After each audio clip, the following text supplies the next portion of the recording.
the inside.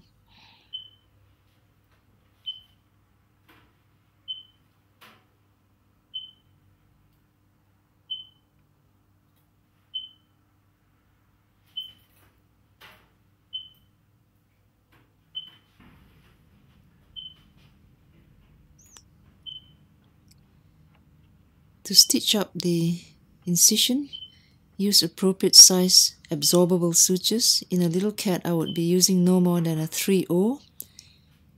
Same with a little dog. For medium-sized dogs, I would use a 2/0. For larger dogs, I might use a 1/0 or an 0. Large size sutures can cause more irritation. In a cat, we can stitch the two muscle layers together.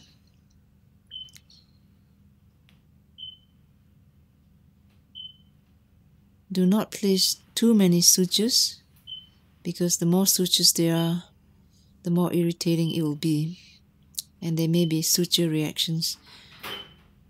Do not tie the knots tight. In the flank spay, you just do it very loosely, just to close the hole. In the midline, you would suture it a little bit tighter, but in the flank spay, if you do it too tight, it is one of the main causes of pain and licking and trauma after surgery.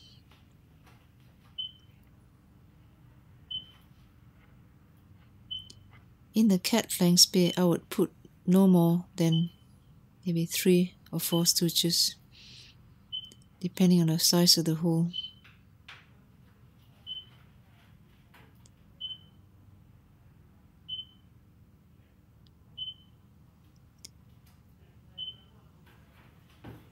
This is where it's important to have the Alice forceps identify where your hole is. If you don't have anything holding on to the muscle layers, you may find that after spaying, particularly in a dog or a fat animal, you may actually not find where the edges of the hole is. I release the Alice forceps after a couple of sutures have been made.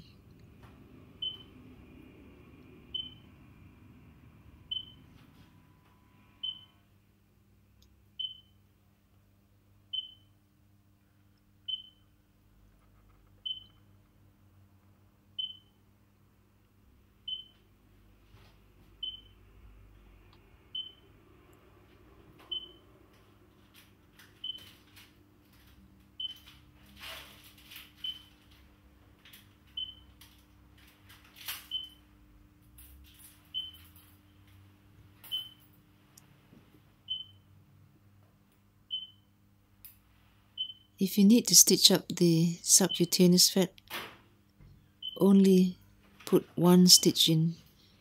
There must not be too many stitches in the fat layer. Here I'm putting a very light suture, very loose, and just 1 stitch, just to bring it together.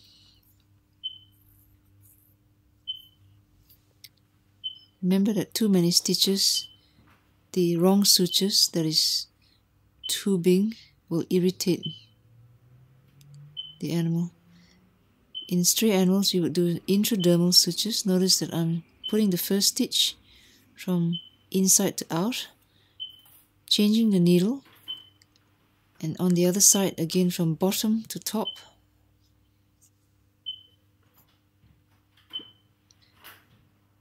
Tying a knot, which means that that knot will be buried because I have started the bite from bottom to top on either side. Cut off the short end of the suture, as short as possible, and laying down intradermal sutures horizontally just below the skin, taking care that you do not go through the skin. So place 1 suture on one side and then alternating to the other side.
Put gentle pressure on the suture line, but do not pull it too tight. The wound will start to close.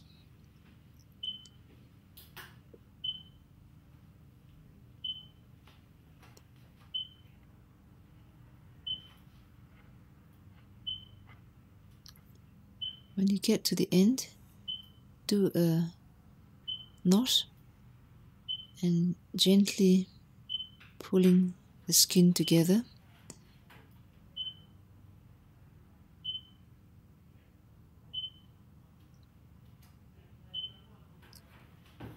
Cut off the looped end,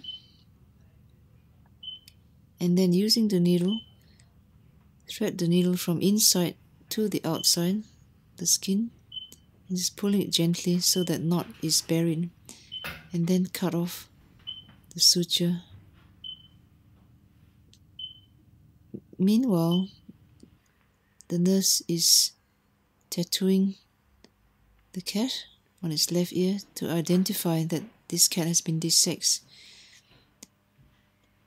In an animal that is a stray cat, you may apply a small layer of tissue glue or super glue to just seal the opening, protect the opening from flies. The nurse continues to monitor the anesthetic, although it has been turned off 5 minutes ago, to ensure that the cat is not hypothermic. Once it's had oxygen for a couple of minutes, the cuff can be ready to be removed. Always have the cuff deflated, ready to be extubated. Once the patient starts to cough, the ET tube is gently removed. If a patient is hypothermic, that means below 37 degrees, you may warm it up by wrapping patient with foil or bubble wrap. During recovery, it must be kept in a nice warm cage and monitor every 5 minutes till it's in sternal recumbency, and from then every 10 minutes.